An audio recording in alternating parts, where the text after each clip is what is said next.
commentary, when you read the sutras, they're so concise. I mean, you know, to the point that they're laconic. 18 days, Neville. He wrote it in 18 days. This is an amazing piece of work, and to you know, to especially under pressure. No, 18 human days, Peter. We're gonna have to throw Peter in the waterfall. Cool down his brain a little bit. Anyway, to have written such a masterpiece in such a short time means that the intelligence was coming directly from the Lord. Because what does Krishna say in Bhagavad Gita? He says, I am the knower of Vedanta. Huh? He knows the real significance of Vedanta. Nobody else really knows. Because Vedanta is so deep and it's so concise that human intelligence is just bewildered. If you just read the plain sutras without any comments, you would never guess what they're all about. They're just so incredibly terse. Okay. Do we have any other questions?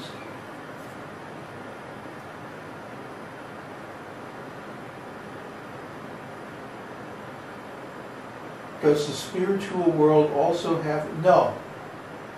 No, because as Prabhupada says in his commentary on Srimad Bhagavatam, in the spiritual world, the influence of time is conspicuous by its absence. What does that mean? We often use the example of a flat world.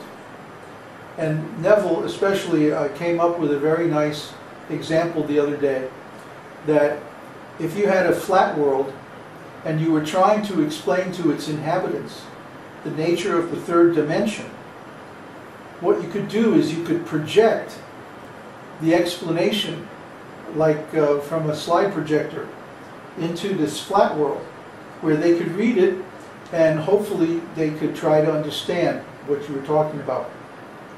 You could say, well, you have two dimensions at right angles in your flat world, length and width. So similarly, we have a third dimension that's at right angles to both of those, and that is our third dimension of depth. Well, time is also like that.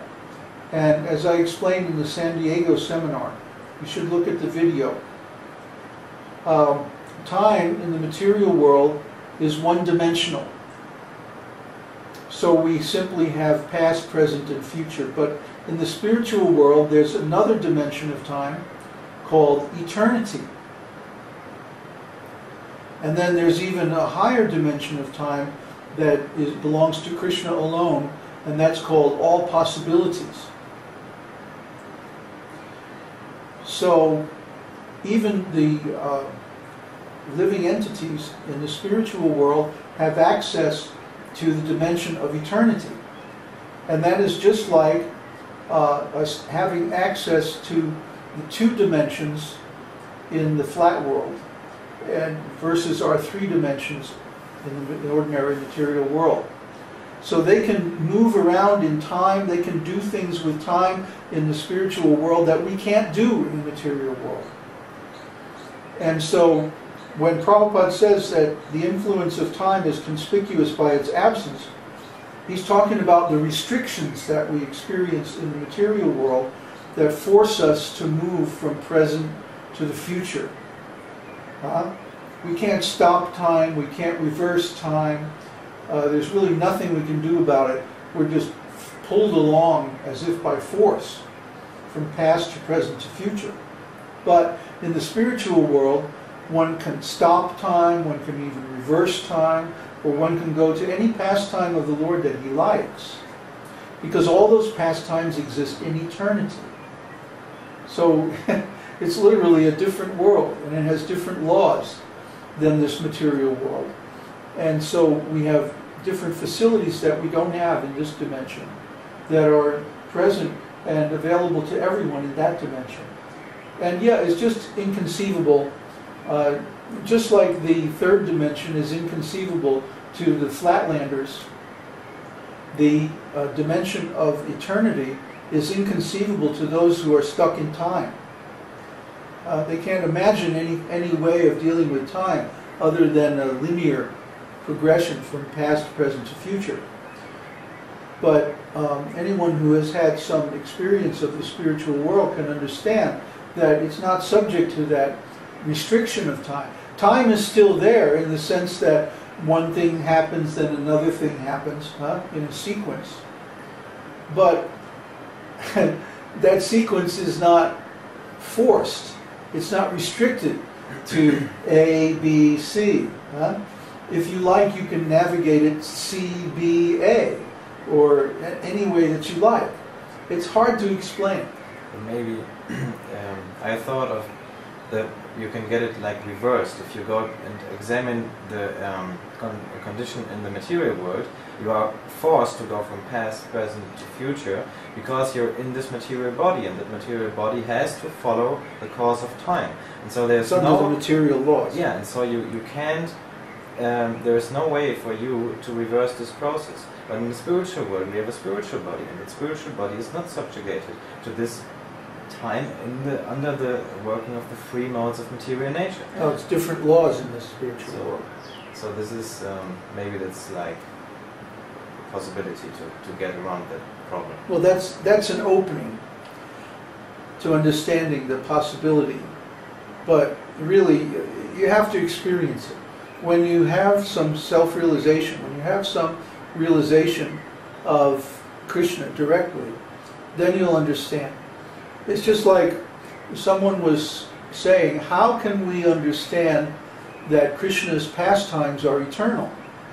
Because apparently Krishna came to this planet 5,000 years ago, and then he did his childhood pastimes, and then his adult pastimes, and then he disappeared.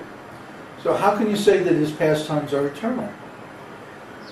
And then the explanation is given that Krishna's pastime, for example, of appearing in the material world occurs in this universe, and then immediately afterwards occurs in another universe, and then another universe, and another universe, so that Krishna's appearance pastime is always happening somewhere.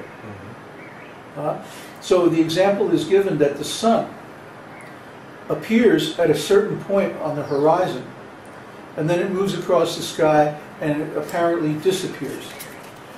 But actually the sun doesn't disappear. The sun always exists. The sun is always shining somewhere. Somewhere it's always sunrise. Somewhere it's always noon. Somewhere it's always sunset. So similarly, Krishna's pastimes exist somewhere eternally. But according to our point of view, they come into our vision at a certain point in time, exist for a specific length of time, and then disappear again. So what's this? How is order maintained? By the desire of the Lord and His devotees.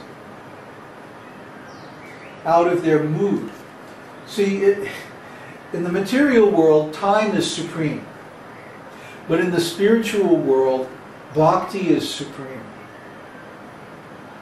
So the mood of bhakti between the Lord and His devotees is the determining factor of what happens. Not the material laws, not time, not the modes. None of that stuff applies in the material world. In the spiritual world. In the spiritual world, the chief determining factor as to what happens is the Lord and His devotee looking at each other and saying, okay, well, how do we want to enjoy? It's completely different. That's why, let me finish this point. That's why the science of rasa is so important. Because rasa is the determining factor of how you experience the spiritual world. I was saying the other day, I was making the example that if two different people could go and visit the spiritual world at the same time, they would come back and and each would have two different experiences to compare. Why is this? Because each living entity has a unique and different relationship with the Supreme Lord.